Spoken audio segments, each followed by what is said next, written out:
How's it going, guys? So, good morning. Today is Monday, November 13th, and thank you for joining me. This is another edition of MMA Morning Chat. So, here we go.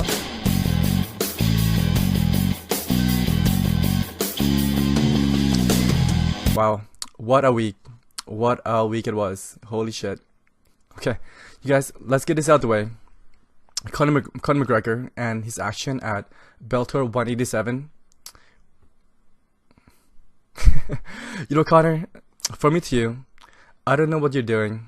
I don't know what's your reason behind your action, but it's working. And this is why that it's working. It's just the fact that you haven't fight.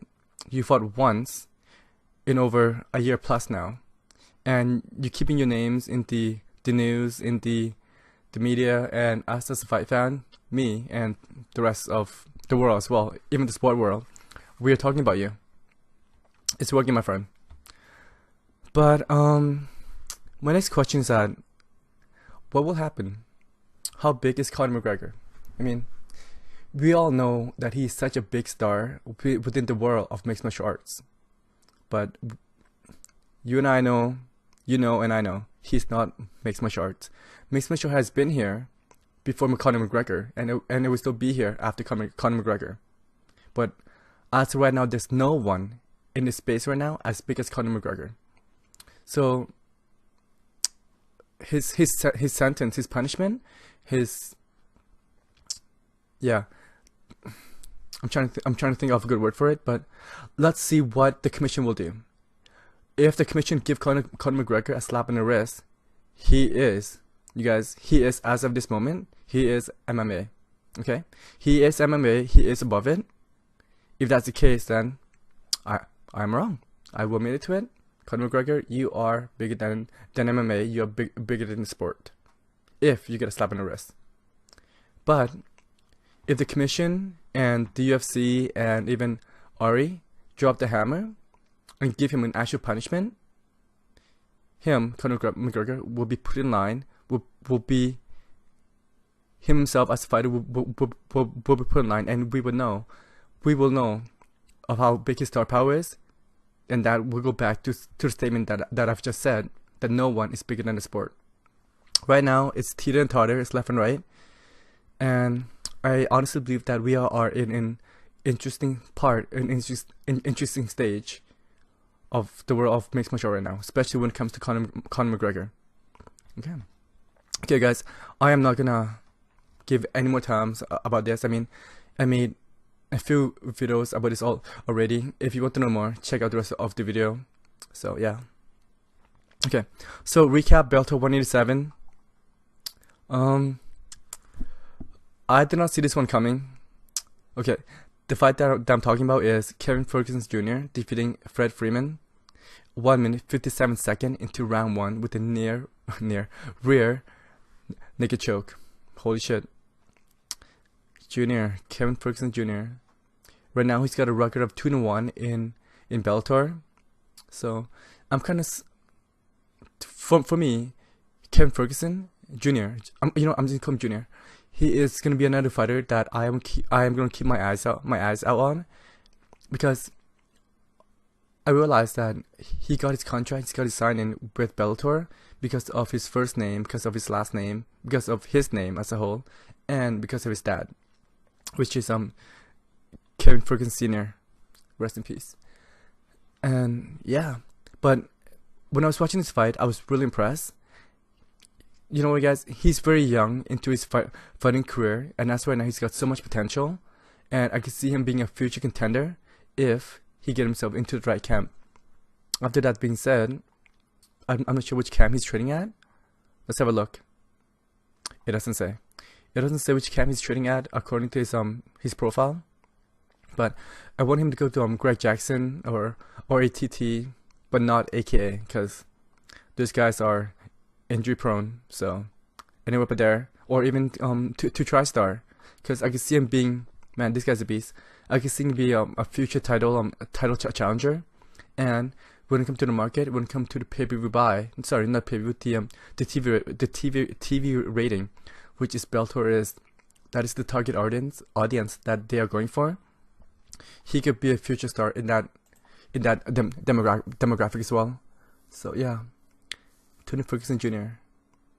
Okay, and then as we head on to the main event, we have AJ McKee defeating Brian Moore, 4 minutes 14 seconds into round 3 with a rear naked choke as well. AJ McKee still at the undefeated. AJ McKee. Okay, my question to you guys is that how come this guy hasn't have a title shot yet? He's been in Bellator since April 4th? No, April 10th, 2015. And he's back, and he's been pinning it for how many, like 1, 2, 3, 4, 5. What? This can't be right. Okay guys, according to the stats on MMAJunkie.com, it says that AJ McKee competed at Bellator 136 versus Marco Bonita, and it came as a loss, but it says no time, no zero round. Is this what the hell is this? Did this guy cancel or something? The fight must have been canceled. I don't know why they posted it. Junkie, fix your shit, man. I don't know why I come here anymore. Okay, so he's the one. He is undefeated. And my next question is that how come this guy haven't got a title shot yet? What is going on? What must you do? You're undefeated, and you competed 8 times in the last 2 years. So like, he competed 3 times in 2016. No, 4 times in 2016. What the hell? You know what? Fuck it. I'm not even gonna follow this anymore. Junkie, just get your shit together, man. You guys are $1 million company. You can't get your record straight. What the hell? So, okay. You know what? I'm just gonna stop ranting. AJ McKee, he should be the next in line for the shot of the Bellator featherweight title. I don't know what a person must do, but goddamn it, man, give this guy a shot. Shit. Okay. So let's move on to. I'm just gonna end that with that. Give AJ McKee his title shot. Let's move on to UFC Fight Night 120, and oh my goodness, one of the best fight card I've seen in a very, very long time. Very long time. Look at this. We got Clay Guida defeating Joe Lozon 1 minute 7 seconds into round 1 with a massive strike which knocked him down, and the ref have to step in. And then we have Rafael Sansao defeating Matt Lopez at 1 minute 50 seconds to round 3. You know what, Rafael? There is a person that's looking for a match at UFC 219 in the name of Jimmy Rivera. I think it's time for you to step up and give Sean Shelby a call, give Dana a call, give one of the UFC brass a call, as your coach, as your manager. It's time for you to step up, my friend. I realize that this will be, well, you have about 7 weeks, seven weeks to prepare. So I think you could do it. And you know what? If you step and you lose, it's okay. You step up. But if you step and you win, you were like top 2, top 3 as the next future title challenger. So yeah, I was really impressed. And on top of that, I was really impressed of how when he knocked down Matt Lopez, he knew that he was out, and he restrained himself from doing from inflicting more punishment, because as if you guys have seen the fight, he was about to rain down hammer fist, but he stopped and he prevented himself from doing so. So yeah, good job, congratulations on your win. And next we have Cesar Ferreira defeating Nate Marquardt. Holy shit, I was really rooting for Nate, but the fight was so close, and Nate has been on such a massive losing streak. I can't remember the last time he won a fight. I think as of right now he's on what? Holy shit. Oh my goodness. Well, he's 1-4 within his last 5. But before that, his record's not looking good. I realized that there's been a lot of wear and tear on his body. I mean, he's got 55 fights. 55 fights. As of right now, his record is 35, 18, and 2. Holy shit. I love watching Nate Marquardt fight, and damn. But you know what? He's not going anywhere. And when I said not going anywhere, I mean, if he does get released from the UFC, 100% Scott Coker and Bellator, they are gonna sign him, just like they did when he got released from the UFC and he signed with Strikeforce and went over and won the Strikeforce middleweight champion. And who did he beat? Was it the Strikeforce middleweight? No, I believe no. It was the Strikeforce welterweight champion. He beat Tyron Woodley. Okay, so there's a chance. And next as we move on to the old guard, Andre Arlovski defeating Junior Albini. Okay, guys. Andre, nice win. Your boxing skill, your boxing technique looks really good. It looks crisp, but the topic of conversation, the majority of conversation from this fight is Junior's attire. He's wearing a diaper. He's wearing a diaper. It's essentially a diaper. It's essentially a Reebok gear, a Reebok shorts, but he tucked it in. I don't know why he did that. I don't know what's the reason behind that was, but holy shit, man. That was wow. I'm speechless. It's a fucking diaper, man. Holy shit. And then Matt Brown defeating, in the co-main event, we have Matt Brown defeating Diego Sanchez with a freaking vicious elbow out of nowhere and face plant Diego. And before that happened, Diego Sanchez, he was winning. I'm like, holy shit. When that happened, holy shit. Face plant, the ref stepped in, and it was over. This is what I want. I realized that we all get caught. I want to see a rematch. Because I believe that Diego, you know what? I will be biased. I like Diego Sanchez, and I don't like to see him lose, especially like that. But however, a rematch would be difficult. It's just the fact that Matt Brown has stated that this might be his last fight. So yeah, but I still want to see a rematch. And on to the main event for UFC Fight Night 120. You know what? Anthony Pettis. Anthony motherfucking Pettis. Now what? You're still named. You can still make money fighting, but should you? I mean, it is what it is. Okay, guys. I realize that I might get a lot of hate for this, and especially from Anthony Pettis' fan. I believe that he can no longer compete with the elite of the elite of the mixed martial art world. Okay, he could always go out there, become like a fighter. Well, that's what he is right now, and make a decent living out off of it. But I don't see him competing for the UFC title, or if he does have the opportunity, I don't see him winning the UFC title. It's just the fact that all these guys, they're hungry. They're fucking killers, man. And wow, in this fight, Anthony Pettis, he showed a lot of heart. And just that cut, so vicious. And he came back, and it looked close that he was going to sing into a submission and take the fight away from Dustin Poirier, but that's not the case. Yeah, so I think it's time for him to do a bit of soul searching and ask himself, what does he want to do? Does he want to be a future champion? Does he want to be a contender, or does he want to be just a prize fighter? He could always be a prize fighter, but the damage that has been inflicted within his body, that has been inflicted to his body, is catching up to him. And time is not on his side, and I hate to see what will happen to him in his future.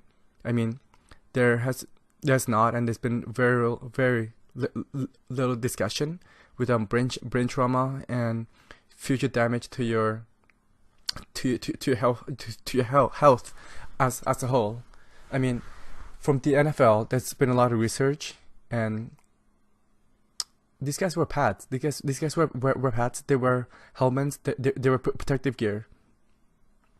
As a fighter, you don't. You got what, 4-ounce gloves, and that is it. You know what, Anthony? I like you. I think you're a good person. I just don't want. I don't want anything permanent to happen to you. I don't, and I don't know what's going on within your life. This okay, guys. This is what I meant by that. I realized that he had a lot of sponsorship. That he's got a gym and he's got his own he's got gym for professional fighter and he's got a gym for kids. And when I said I don't know what's going on within his life, is that I don't know how he's doing financially. I don't know how secure he is, but I hope that he's doing well enough that he have an option to leave the fight game when he chooses to leave, because he's still young. What's this? He's born on January 27th, 1987. So yeah, okay. And on a flip note, Dustin Poirier, congratulations. I agree. What you said is that your road to the title, the winner of Justin Gaethje versus Eddie Alvarez, and then beat that person. I'm rooting for I'll make my pick later. The winner of that fight, and then challenge for the title, and challenge for the lightweight title. I agree. Oh yeah, you guys. I almost forgot. UFC Fight Night 120 was Clay Guida's last fight with his UFC contract. I am very excited to see what is going to happen, because well, I want to see Clay remain in the UFC, but at the end of the day, the money must be right, the number must be right. If it does not, Bellator is willing to have him over, which is good too. Okay. All right. So that is a quick recap, a quick the aftermath from Bellator 187 and UFC Fight Night 120. Okay, guys, let's head on to the last segment, which is current events. I'm gonna head on to MMAfighting.com to see what's going on. And this is a late review. I woke up really late today. All right. So we have in the front page, we have top prospect Mackenzie Dern signed with Invicta FC. Okay. All right. I think she'll do well. And the thing with in Invicta FC is that if you sign with Invicta FC, you are essentially co-signed to the UFC. And what I mean by that is that Invicta FC, they have a direct contract with UFC. If anytime that one of the UFC matchup falls down, they could call down to Invicta and they're like, I need this girl to compete, and they will send her up. So being signed to Invicta FC, she is essentially like a step away from the UFC as Cyborg. So yeah. So congratulations on that signing, and I will be watching and looking out for your I like her. I think she's cute. She's got a lot of potential. I believe that she could lose a bit of weight, because not like that. You guys, I think she's gorgeous. I think she's healthy. But what I remember that she could cut a bit of weight, because I believe that she's not competing at her optimal weight as of this moment. Okay. Mackenzie Dern, I love you. Next we have Bellator signing Bellator signing former WWE champion, college wrestling standout Jake Hager. The fuck is Jake Hager? And this is reported by Mark Ramonde. I don't know who this is. Yeah, you know what? Okay. Jack Hager is known Jack Hager is known as Jack Swagger from the WWE, and is a former, is that right? Former WWE champion. Okay. What is the translation of these WWE stars coming over? There was Brock, CM Punk, Bobby Lashley, now Jack Swagger. Well, I guess that's not bad. That's only been 4. And from WWE, who have they taken from the world of mixed martial arts? Well, and yeah, I forgot about Batista as well. They got Ronda, and maybe now it's Conor McGregor after that shitty pool. But we'll see. Because as right now, I don't know where Conor McGregor's value is. I don't know how desirable he is as a partner. So Let's see what would happen. Jack Swagger. Okay, the headlines. This is the one of the paragraph. It says the MMA promotion assigns former WWE star Jack Hager, better known as Jack Swagger, to compete in a heavyweight division. Wow.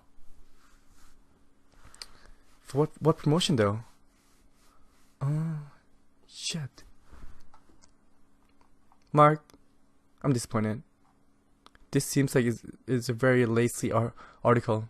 You don't say like which promotion that he signed it for. And this is a clip from the MMA Hour. Okay. Well, so much for that. Let's see what else. John Kavanagh described Conor McGregor as over emotional at Bellator 187, posted by Peter Carroll. Yeah, John. Okay. You know what? We'll see what happens.